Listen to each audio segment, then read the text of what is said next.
नमोनारायणं नमो वसायाणं नमो ये सवसाउणं। पंच परमेष्टि भगवंतों की, गणाचार्य भगवान विराग सागर जी महामंडराज की, पट्टाचार्य भगवान गुरुवर विशुद्ध सागर जी महाराज की, या हम सभी अपने जीवन में सुख और गुणों की अभिवृद्धि के लिए नीति के विषयों का श्रवण कर रहे हैं। नीतिकार हमें सिखाते हैं कि सफल होने की भावना कई लोगों के अंदर में। बहुत सारे लोग सोचते हैं कि मैं सफल हो जाऊंगा, मैं सफल हो जाऊंगा, मैं सफलता की परिभाषा बन जाऊंगा, लेकिन अभिमान में रहने के कारण सफलता मिलती नहीं। मैं अकेला ही सब कुछ कर लूंगा, मुझे किसी की सहायता की जरूरत नहीं है। इस प्रकार की जो भावना है वो आपको सफल होने नहीं देती। देखो, नीति कक्षा का मतलब यही है कि हम अपने जीवन की हर परिस्थिति में, हर फील्ड में कैसे सफल हो सकते हैं। हर किसी के जीवन की अपनी अपनी परिस्थितियां हैं और हर किसी के जीवन की अपनी अपनी निजी भावनाएं हैं, और सफल होने के लिए आपको कुछ एक्स्ट्रा करना पड़ेगा, और उसका नाम है सहयोग देना भी पड़ेगा, सहयोग लेना भी पड़ेगा। आज के इस परिप्रेक्ष्य में बिखराव है, बहुत बड़ा बिखराव है। ना हम टीम वर्क में है, ना हम टीम स्पिरिट में है। आज अपन जैन दर्शन की एकता की चर्चा कर लेते हैं। हम जैन दर्शन को एक क्यों नहीं कर पा रहे? इतना बिखराव क्यों है? क्योंकि हमारे पास टीम वर्क नहीं है, हमारे पास टीम स्पिरिट नहीं है।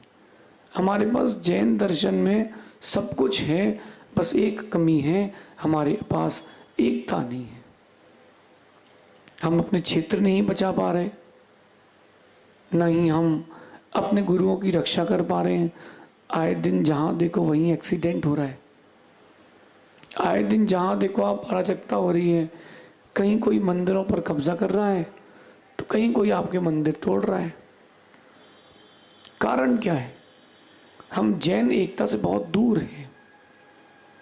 हम जैन लोग एकता से बहुत दूर हैं, जबकि हमें एकता की ओर आना चाहिए। एक बचपन में कहानी पढ़ी थी अपन सब ने, और आज वो कहानी बड़ी प्रासंगिक है। एक पिता मृत्यु के बहुत निकट पहुंचने के बाद वो अपने बेटों को बुलाता है और कहता है कि बेटा, मैं जा रहा हूं और एक शिक्षा देके जाना चाहता हूं ताकि तुम लोगों का जीवन बड़ा उज्जवल हो। उन्होंने बोला, पिताजी बताइए। पिताजी ने कहा कि आप लोग जंगल से एक से आकार की, एक से मोटाई, पतलाई, लंबाई की 5 जन एक एक लकड़ी लेके आइए। 5 बेटे जंगल चले गए, लकड़ी ले आए। पिताजी ने कहा इन लकड़ियों का एक गुच्छा बनाओ जिसमें बिल्कुल भी ढीलापन ना हो, एकदम टाइट हो। बच्चों ने वैसे ही किया, उस लकड़ी का गुच्छा बना एकदम टाइट।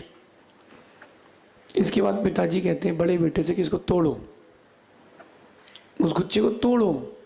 उसने प्रयास किया, नहीं टूट पाया। सेकंड ट्राई किया गया, सेकंड प्रयास क्या किया गया,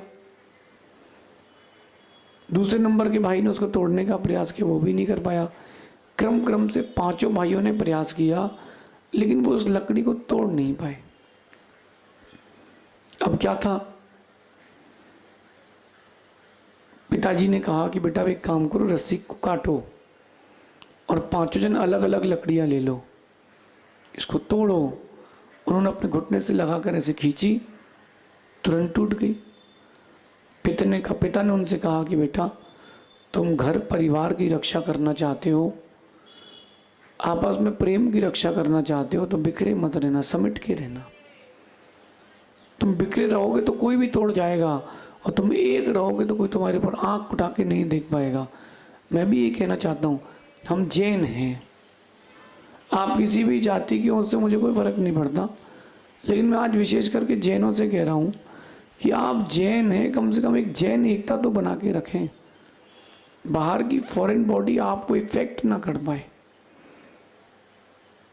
मैं ये नहीं कहता कि कोई अन्य दर्शन वाला जैन दर्शन की बुराई करता है या उनके पीछे पड़ा है। आप लोग राजनीति का शिकार हो जाते हैं। जैन की वृत्ति हिंदू से भी है, मुस्लिम से भी है, सिख से भी है, ईसाई से भी है, वारसी से भी है। जैन की प्रीति सबसे है, जैन से भी है। बस कमी कहाँ है, हम एक दूसरे को ऊंचा उठता नहीं देख पा रहे। ईगो आ जाता है। क्या ईगो आ जाता है कि मैं इसको ऊंचा उठता नहीं देख सकता हूं? इन सबको छोड़ो, बाहर निकलो। पहले हमारा राज्य चलता था, पहले वो दौर था कि जैनों का राज्य चलता था, राज्य पूरे विश्व पर। आज ये परिस्थिति आ गई है कि हम मंदिर मंदिर विवादों में जूझ रहे हैं। हम व्यक्तिगत रूप से एक दूसरे के साथ ईर्ष्या रख रहे हैं। आज ये परिस्थिति आ गई है कि जैन समाज में पंथवाद आ गया है, संतवाद आ गया, एकदम टूट के बिखर चुके हैं।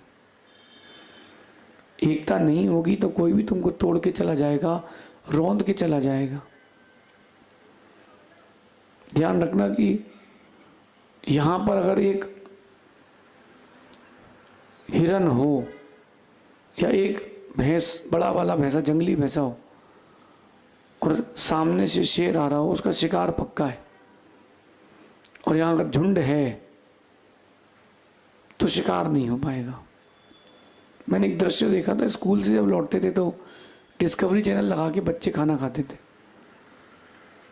तो एक जगह मैंने देखा कि बहुत सारे बंदर थे, काले मुंह के बंदर। उनकी भीड़ के बीच में एक चीता घुस गया। चीता, जैसे वो चीता घुसा और सारे बंदर भागने लगे। चीता समझ गया कि शिकार पक्का है। उनमें से एक दो बंदर उचक के आए चीते के ऊपर। वो समूह के नेता थे। वो चीते के ऊपर उचक करके आए और जैसे उन्हें चीते के ऊपर वार किया, सारे बंदर लौट के आ गए और सबने मिलकर चीते के ऊपर वार कर दिया। देखते ही देखते चीता धराशायी हो गया। मैं यहां आपसे हिंसा की बात नहीं कर रहा हूं, मैं यहां आपसे रक्षा की बात कर रहा हूं। अगर कोई फॉरेन बॉडी, बाहर की चीजें आपके धर्म के ऊपर आंच पहुंचा रही है, आपको एक होना पड़ेगा। अगर अलग अलग दिशा में भागोगे तो सामने वाला तुम्हारा शिकार कर लेगा। आप सब अगर एक ही दिशा में भागोगे तो सामने वाले का शिकार हो जाएगा। हमें शिकार बनना नहीं है, हमें अपने धर्म की रक्षा करनी है।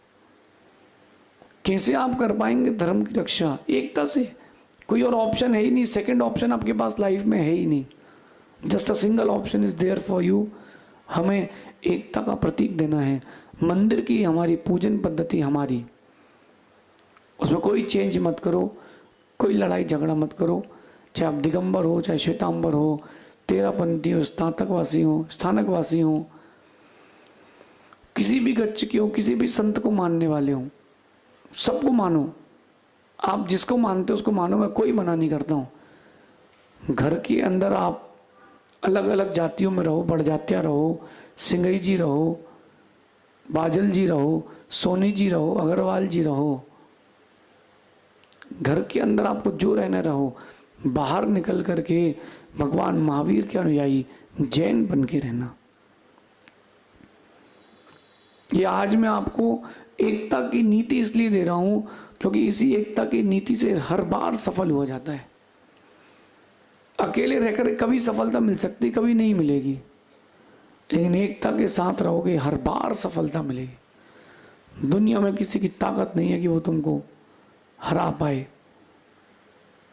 आप प्रकृति से देख लो, एकता का प्रतीक नदियां होती, नदियां। हम सब चल रहे थे बिहार में, उज्जैन के पास से निकले, गुरुजी भी थे। नदी को देखा मैंने, क्षिप्रा नदी को, एकदम ऐसा लग रहा था जैसे कोई प्लेटफॉर्म हो, ग्राउंड हो। मैंने एक व्यक्ति से पूछा इसमें पानी नहीं है क्या? बोले है, ये दिख रहा है इसके नीचे पानी है। ये जो है बोले गाजर घास है। मैंने कहा मतलब क्या होता है? बोले एक स्पेशल प्रकार की घास आती है, ये पानी के ऊपर घेरती है, हर दिन 100 मीटर 200 मीटर तक बढ़ती है, पूरे नदी का पानी पी के खत्म कर देगी। पूरे नदी का पानी पी के क्षण मात्र में खत्म कर देगी। मैंने कहा क्यों, कैसे? बोले इसकी क्वालिटी है, इनमें इतनी एकता है कि एक भी इसका दाना पत्ती का यहाँ वहाँ बिखरता नहीं है, सब समेट के रहते हैं। हम बिखर के रहते हैं, लोग हमारा यूज़ कर लेते हैं, हम समेट के रहेंगे, हम दुनिया का उपयोग कर सकते हैं, दुनिया को चलाने की बुद्धि भी रखते हैं, ताकत भी रखते हैं, पैसा भी रखते हैं। बस कमी एक है कि एकता नहीं है। कहीं की कोई बात आती है तो हम रिएक्शन क्यों नहीं देते? हमारे मंदिर की बात थोड़ा है। कोई श्वेतांबर मंदिर टूट गया तो हम क्यों रिएक्शन दें? क्योंकि दिगंबर मंदिर थोड़ा है। कोई दिगंबर मंदिर पर आँच आ गई तो हम क्यों रिएक्शन दें? श्वेतांबर थोड़ा है। समीर शेखर जी की बात आ जाएगी तो बोले तो टोके बटी हुई हैं, हम क्यों बोले? हमारी तोड़ना है? नहीं भैया, आपका ही है। जैन दर्शन किसका है? जो माने सो उसका है। ये नीति बहुत आपके जीवन के लिए ज़रूरी है, क्योंकि अगर आपने धर्म को बचाने के लिए अगर आपने आज से प्रयास नहीं किया, कल आप भी नहीं बचोगे। भारत में एक धार्मिकता ही मुख्य आधार है। भारत की संस्कृति का एक आधार है धार्मिकता, और उसको आप बिखेर रहे हो। समेटो, जल्दी समेटो, कहीं देर ना हो जाए। एक बात कहता हूँ मैं आपसे, आप कहीं सब्जी लेने जा रहे थे बाजार, और सब्जी लेकर के आए, थैला था वो आपकी गाड़ी के साइड में टंगा था। रोड पूरी खाली थी और आप स्पीड से गाड़ी चला रहे थे, एकदम से थैले की वो हैंडल जो था वो टूट गया। जब हैंडल टूटा तो वो जो उसमें टमाटर भरे थे सिर्फ ज़मीन पर गिर गए। टमाटर ज़मीन पर सिर्फ गिर गए। अगर आप जल्दी नहीं करोगे, पीछे से गाड़ियां आ रही हैं, सब, एक भी सब्जी का, टमाटर का एक भी दाना नहीं बचेगा। अगर समझदार होता व्यक्ति तुरंत समेट लेता, अगर तुरंत समेट लेता, उसका एक भी टमाटर बर्बाद नहीं होता। अपन टमाटर की तरह हैं, नाजुक हैं। अगर अपन बिखरे रहेंगे तो कोई भी गाड़ी निकल जाएगी। जल्दी समेट जाओ। एक दूसरे से ईर्ष्या मत करो, एक दूसरे के प्रति समर्पण का भाव लाओ। अभी आप देखो, कोल्हापुर में इतना बड़ा प्रोसेशन हुआ, समीर शेखर जी के लिए, संतारा के लिए इतना बड़ा प्रोसेशन हुआ। जैन दिगंबरों ने, श्वेतांबरों ने एकता दिखाई, और उस एकता का प्रतीक था कि आपकी बात को गवर्नमेंट को सुनना पड़ा। आप चाहते हो कि आपके तीर्थ क्षेत्र बचे रहें, आप चाहते हो कि आपके गुरुओं का दिगंबरत्व बचा रहे, अगर आप चाहते हो कि आने वाली पीढ़ी धर्म को ऐसे ही देखते रहे, एकता की ओर आना पड़ेगा। किसी के लिए कुछ कहना नहीं है मुझे, मैं कह रहा हूं कि आप अपनी एकता बनाएं। ना मैं हिंदू दर्शन का विरोध कर रहा हूं, ना किसी और दर्शन का विरोध कर रहा हूं। मैं आपसे कह रहा हूं कि आप एक हो जाएं बस।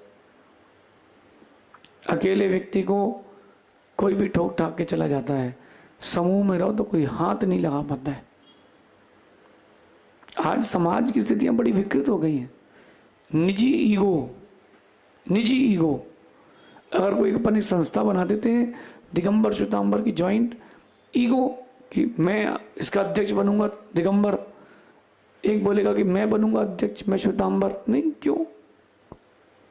क्यों करना आपको बंटवारा?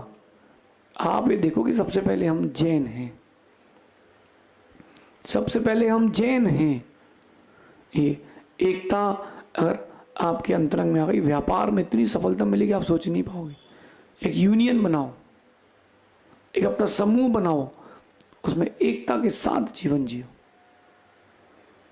जो जितना एकता के साथ रहते हैं वो उतना सुख शांति का अनुभव करते हैं। आप देख लो, पहले जॉइंट फैमिलीज होती थी, 4 भाई 5 भाई एक घर में रहते थे, एक घर में रहते थे, एक किचन रहता था, एक घर में एक किचन, और सभी यूनिटी से रहते थे। कोई बाहर का व्यक्ति आंख नहीं उठा पाता था। क्यों? अरे पांचों आंखें मारेंगे बोले। अब पांचों भाई अलग अलग घर में हैं, कहीं कुछ नहीं भी हो तो अराजकता हो जाती। क्यों? अरे वो तो अकेला है, उसके भाई से बनती नहीं। आप भी गवर्नमेंट के पास जाते, कोई चीज़ मांगते हो तो देती क्यों नहीं है? उन्हें पता है कि तो अलग अलग बिखरे लोग हैं, इनको क्या देना, ये आपस में ही लड़ भिड़ के मर जाएंगे। आज अगर नहीं जागे, पंचम काल तक जैन दर्शन नहीं बच पाएगा। परस्पर का ईर्ष्या भाव छोड़े, परस्पर का मन मुटाव छोड़े। मुझे एक बात आज तक समझ में नहीं आई, महावीर स्वामी ने कोई पंथ नहीं बनाया, कोई ईर्ष्या नहीं सिखाई, फिर ये बीच में आ कहां से गई?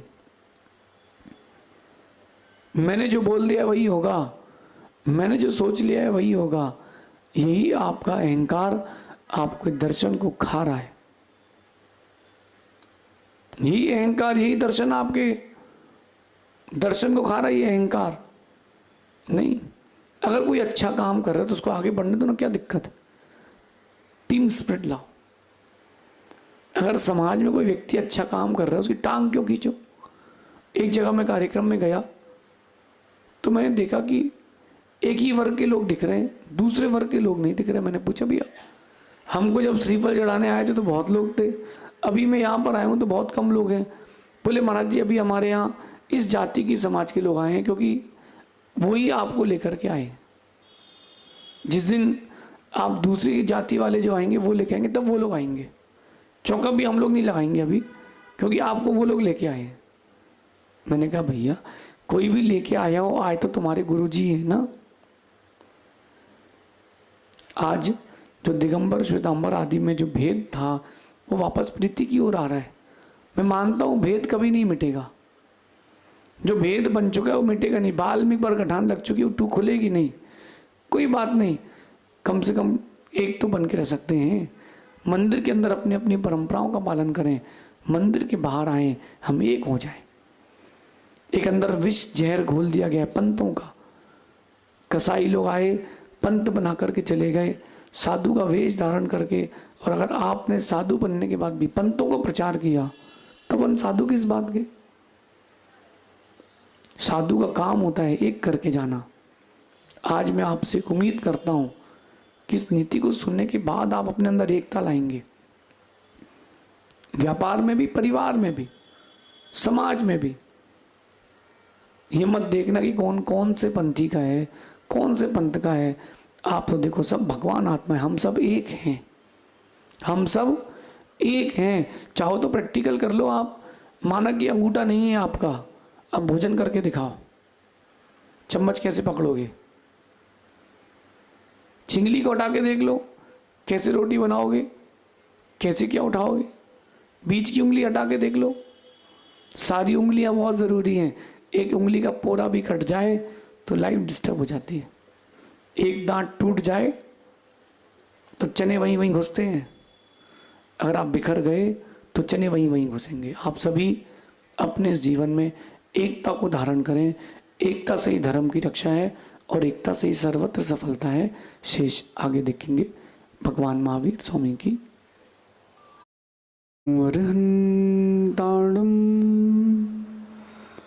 नमो सिद्धाणम, नमो आयरियाणम, नमो जायाणम, नमलो ये सब सागुणम। पंच पद्मेष्टि भगवंतों की, गणाचार्य भगवान विराग सागर जी महामनराज की, पट्टाचार्य भगवान गुरुवर विशुद्ध सागर जी मनराज की, सागर जी महाराज की। हम सभी अपने जीवन में सुख और गुणों की अभिवृद्धि के लिए नीति के विषयों का श्रवण कर रहे हैं। नीतिकार हमें सिखाते हैं कि एकता ही आपके लिए शक्ति है, एकता ही आपके लिए सफलता है, एकता ही आपके लिए सुख शांति है, समृद्धि है। एकता